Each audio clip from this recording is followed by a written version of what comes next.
Buenos días, hermanos. Estamos otra vez aquí presentes para adorar a nuestro Señor. Es tan importante que les pido a ustedes que dejen todo libre. Enfóquense en Dios. Cántenle a Dios, órenle a Dios, den sus diezmos a Dios y en obediencia adoren a Dios. Para eso existimos. Ahora hay que empezar nuestro servicio y hay que esperar nuestra adoración hacia Él.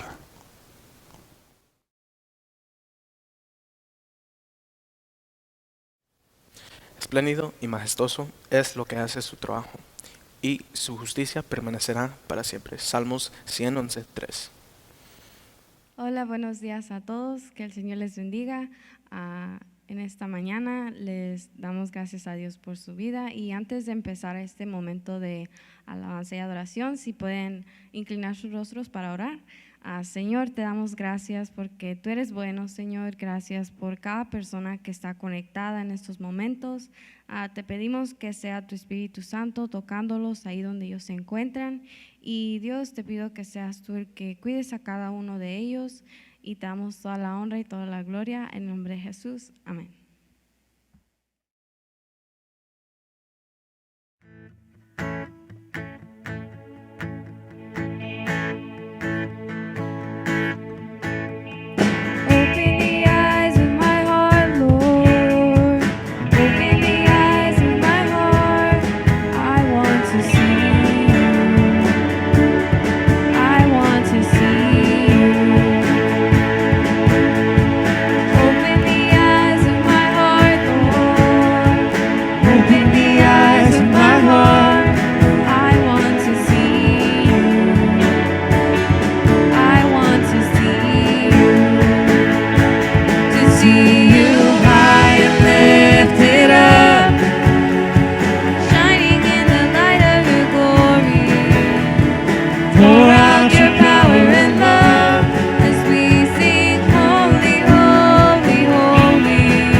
Thanks to the Lord, our God and King. His love endures forever.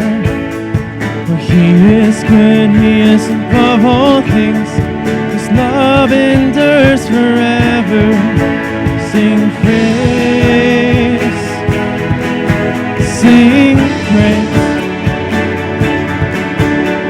With a mighty hand and outstretched arm, His love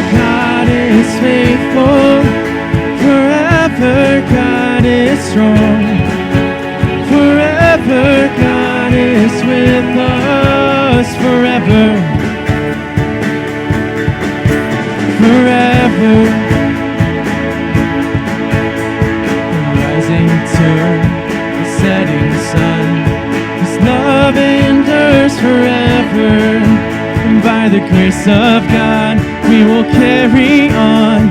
His love endures forever. Sing praise, sing praise, sing praise, sing praise. Forever God is faithful, forever God is strong, forever God is with us, forever, forever, forever God is faithful, forever God is strong, forever God is with us, forever. Sing praise, sing praise, sing praise, sing praise,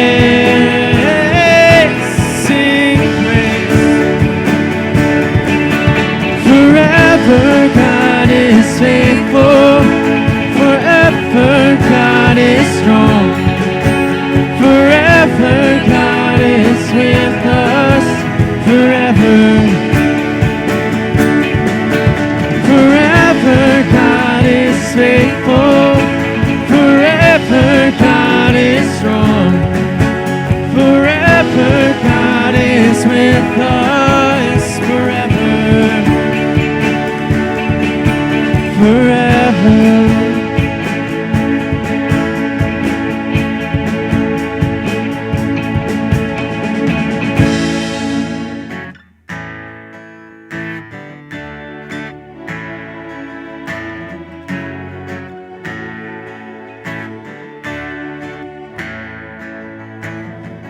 You are my joy, you are my song, you are the well, the one I'm drawing from. You are my refuge, my whole life long. Where else would I go? Surely my God is the strength of my soul. Your love defends me, your love defends me. And when I feel like I'm all alone, your love defends me, your love defends me.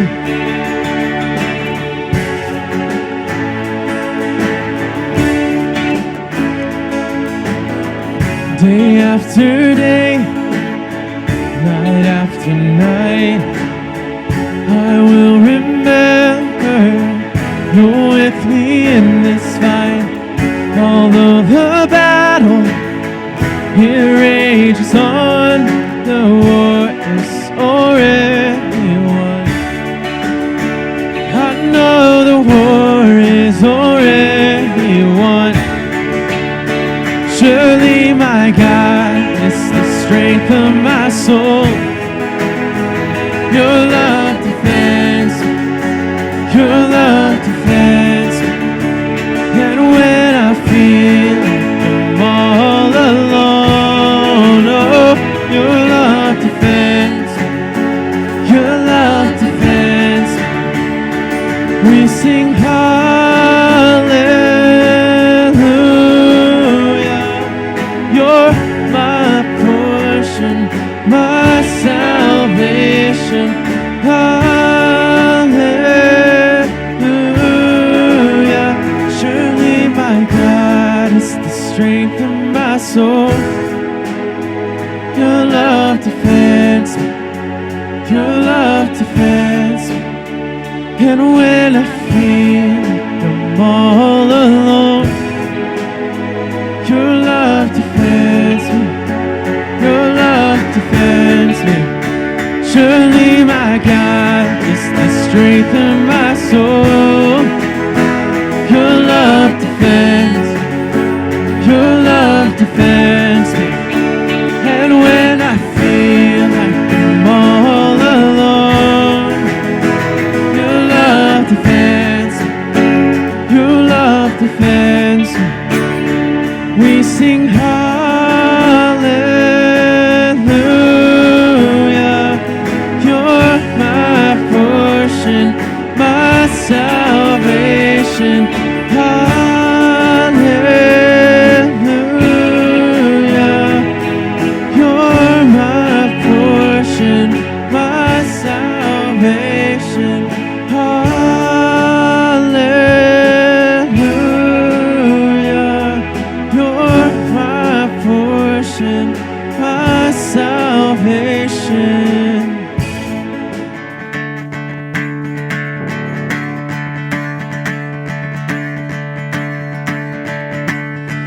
was buried beneath my shame. Who could carry the kind of weight? It was my tomb till I met you. I was breathing the night alive. All my failures I tried to hide. It was my tomb till I met you. You called my name and I ran out of that grave,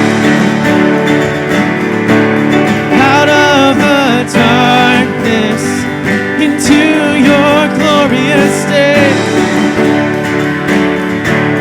You called my name and I ran out of that grave, out of the darkness into your glorious day.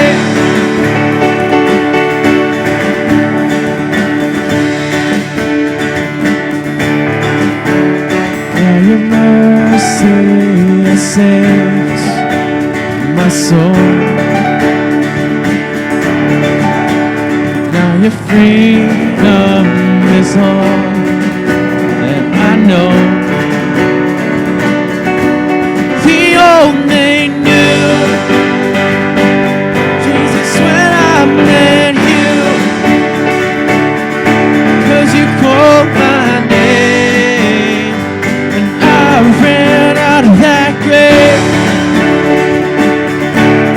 out of the darkness into your glorious day.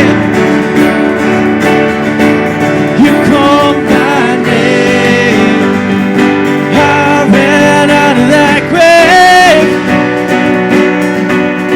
out of the darkness into your glorious day.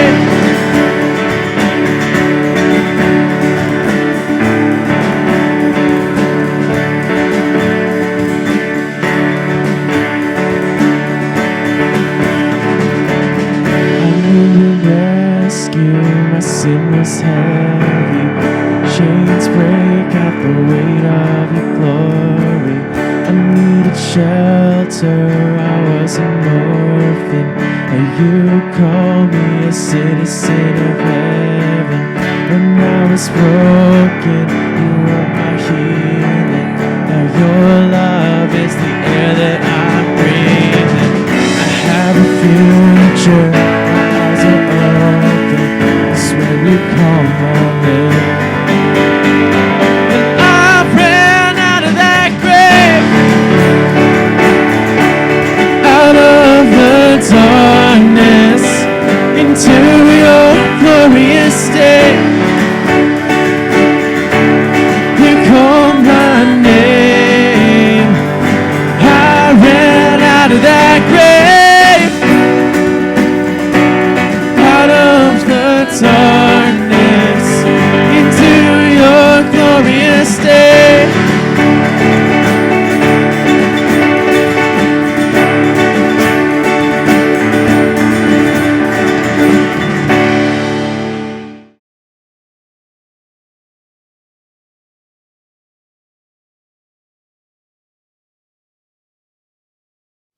Ahora llegamos al tiempo de sermón. Es un placer estar con ustedes.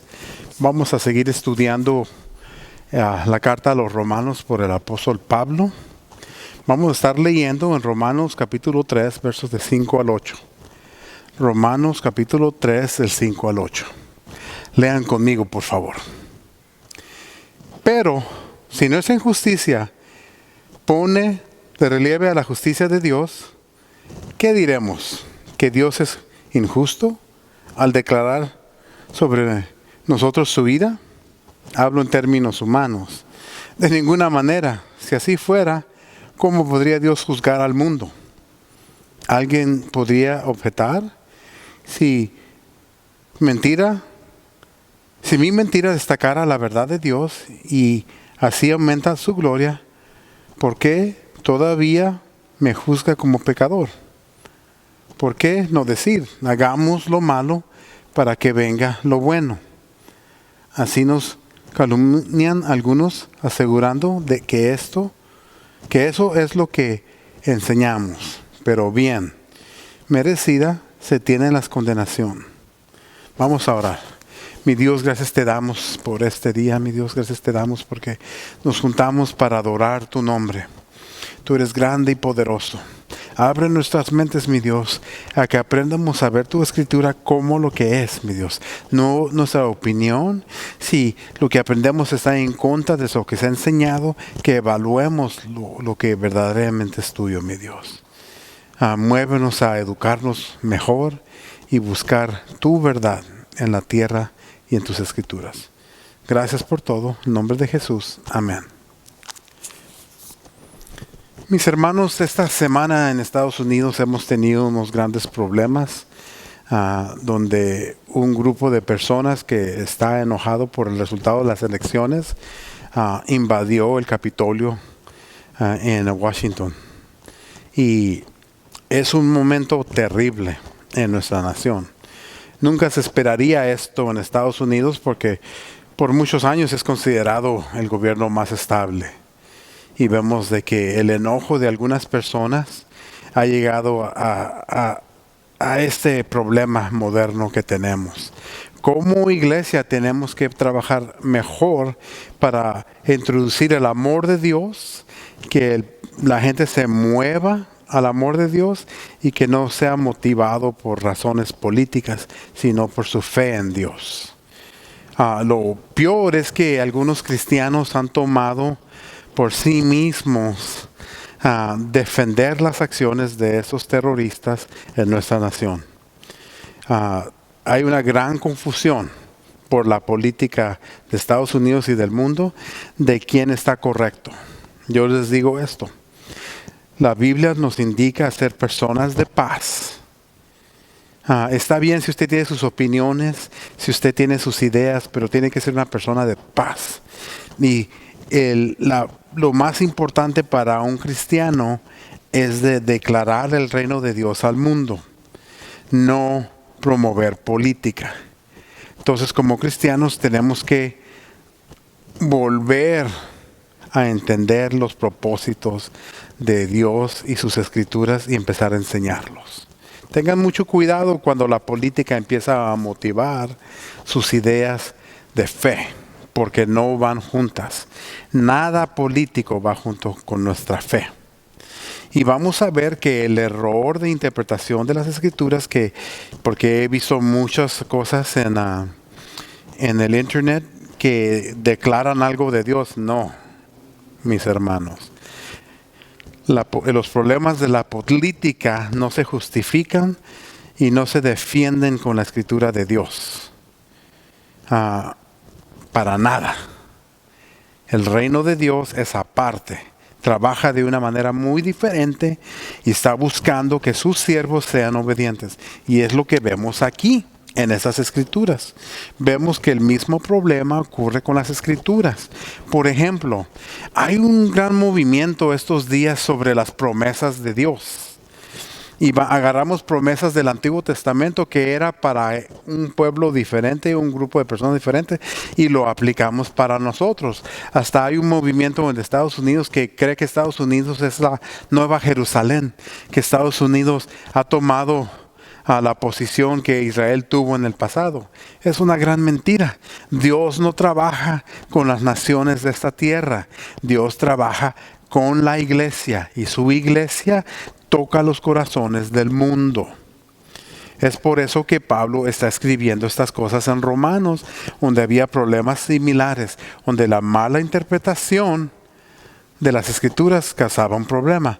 Si vemos, por ejemplo, 2 Crónicas, en el día moderno dice, si mi pueblo que lleva mi nombre se humilla y ora y me busca y abandona su mala conducta, yo lo escucharé, desde el cielo, perdonaré su pecado y restauraré su tierra, lleno de verdades.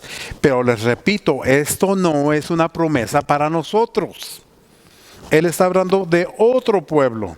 No, vemos que las verdades de Dios son eternas, pero las promesas son hechas para ciertos grupos. Nosotros somos la iglesia. Nosotros tenemos otra serie de promesas. Las promesas hechas hacia la iglesia en el Nuevo Testamento, esas son las promesas para nosotros.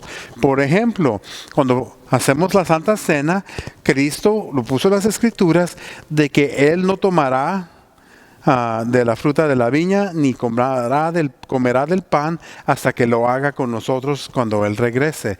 Eso es una promesa. Hecho para la iglesia, eso aplica para nosotros. La que les acabo de leer de Crónicas no aplica a nosotros.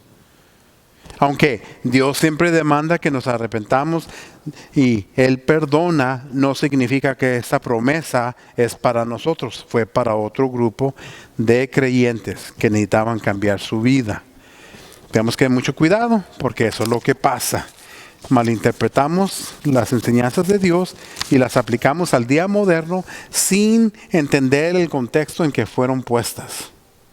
Entonces es por eso que Pablo aquí empieza el capítulo 3 explicándonos que la fidelidad de Dios no depende de las acciones del hombre. Es muy importante que entendamos eso. Nosotros nada tenemos que ver con Dios siendo fiel. Sus pactos fueron hechos por Él y sus pactos son mantenidos por Él, no por nosotros. La desobediencia de Israel no hizo el pacto del Antiguo Testamento a ser anulado, porque no es determinado por las acciones del hombre, es determinado por las acciones de Dios. Entonces nuestro pecado no controla la voluntad de Dios, nunca. La semana pasada les dije que nuestras acciones no cambian a la opinión de Dios. Ahora estoy diciendo que otra vez nosotros no controlamos su voluntad. Pablo continúa su presentación de cómo los judíos pudieran reaccionar al juicio de Dios. Eso es que pone ahí, hablo en términos humanos, haciendo esas dos preguntas. Y la pregunta que él hace de la perspectiva del hombre ¿es Dios justo si usa su ira para revelar su justicia? Y la respuesta es absolutamente no. No. Él no es injusto. Es inconcebible pensar que Dios es injusto. Dios es justo. Eso es su esencia. Y porque Dios es justo, Él tiene que revelar su ira. La justicia establecida por el Antiguo Testamento y las leyes nos indica que porque Él estableció esas leyes, el que no obedece las leyes recibe la ira de Dios. Recuerden eso. La próxima pregunta revela el pensamiento malo del hombre. Declara que si el pecado del hombre exalta a Dios, ¿cómo es que Dios condena al pecador? Es como cuando vemos que los grupos que crecen, transportan, venden drogas entre la frontera de México y Estados Unidos, dicen, pues si nosotros no cometiéramos el crimen de transportar drogas ilegales, los emigrantes y los aduanales no iban a tener trabajo. Ese es un pensamiento tonto. Yo lo he oído como broma, donde a veces un hombre que le gusta pecar dice, pues si yo no pecara, no hubiera necesidad de la gracia de Dios. Absolutamente falso. Porque el hombre es corrupto y peca y hace tal cosas, es necesario tener las leyes terrenales y es necesario de ver la justicia de Dios universalmente por el tiempo de esta tierra. No es nuestro pecado lo que hace ver bien a Dios. La justicia de Dios es lo que lo hace ver bien a Él. Nada de lo que hacemos nosotros lo hace ver bien. Esa es la razón por cual predicamos de que no hay nada que usted pueda hacer como hombre para ganar su salvación. Es imposible. Nada puede hacer usted ni para mantenerla ni para recibirla. Todo es el acto del Dios Todopoderoso. Y tenemos que tener mucho cuidado cuando caemos en esa arrogancia donde empezamos a creer que nosotros tenemos influencia en los hechos de Dios. Es completamente el trabajo de Dios. Si pecamos más, no hace ver más la gracia de Dios. El pecado revela nuestro problema, nuestra oscuridad. Su gracia ya está a lo máximo de su grandeza. Dios es perfecto. Dios no cambia. No hay necesidad de mejorar nada. Su gracia es completamente buena. A todos los instantes, en todas las situaciones. No hay nada que va a mejorar eso. Como los judíos tenemos que comprender que la justicia de Dios solo depende de su carácter, no del de nosotros. Quiero que por favor no se les olvide de que tenemos que nosotros arrodillarnos a la presencia del Señor y comprender que Él es el Todopoderoso. La santidad de Dios requiere que Él responda con su ira. Él. No hay ningún pecado que se comete que exalta el nombre de Dios, ninguno, sino nosotros como iglesia cuando cometemos pecados hacemos ver mal a Dios, como se le predicó a los judíos hace unas semanas en mi sermón. Nosotros hacemos ver mal a Dios en el mundo por nuestro comportamiento. Nunca nuestras acciones van a hacerlo quedar bien, porque nuestras acciones siempre tienen motivaciones malas. Lo único que se refleja en nuestras acciones, que es el carácter de Dios, es nuestra obediencia. Es todo, no hay nada más. La propia revelación de Dios hacia nosotros nos dice que Dios juzgará. Va a llegar un momento donde este mundo va a terminar. Y cuando termine, todos van a caer sobre su juicio. Esos que fueron electos por Él, Jesús y su sangre interviene por nosotros. Cuando Dios nos ve a nosotros cubiertos en la sangre de Jesús, tenemos acceso a su cielo y a su presencia. Aparte de ahí, los demás van a ir al lugar que a nadie le gusta, que es el infierno. La voluntad de Dios es más poderosa que nuestro pecado. Y Él no necesita el pecado para demostrar su gloria, para nada. Si Él necesitara el pecado, no estuviera en contra del pecado. Entonces nunca deje que su mente cambie las palabras de Dios, porque esa no es la realidad del mundo. Nuestro pecado es oscuro y revela la oscuridad de nuestro corazón. Dios nunca ha necesitado y nunca va a necesitar al hombre para demostrar su gloria. Para nada.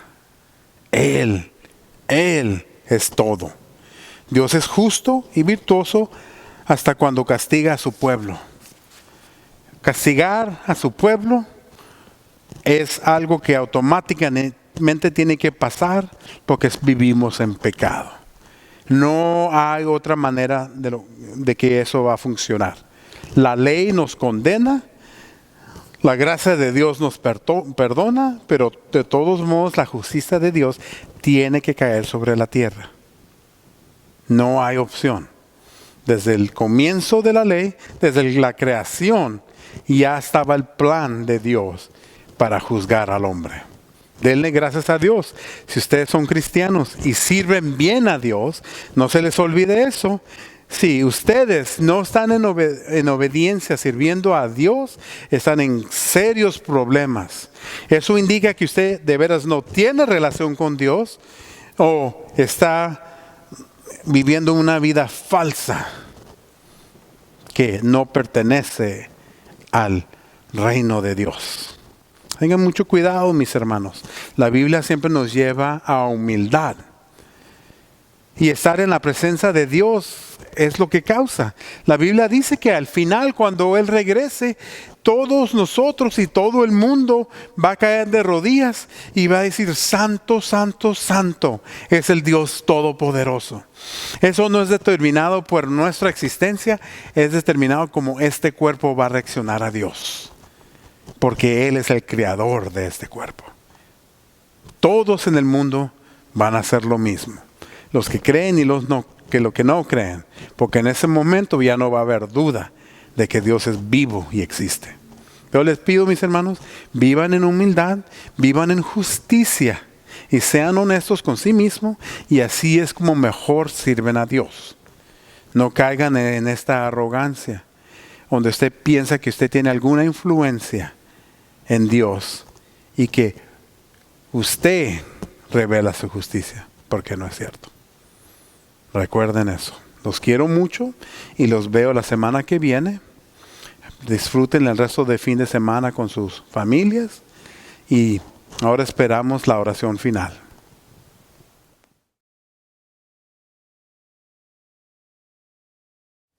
Buenos días, hermanos. Ojalá que andan teniendo un buen día. Vamos a orar. Gracias, Dios, por este día y esta semana que nos has dado.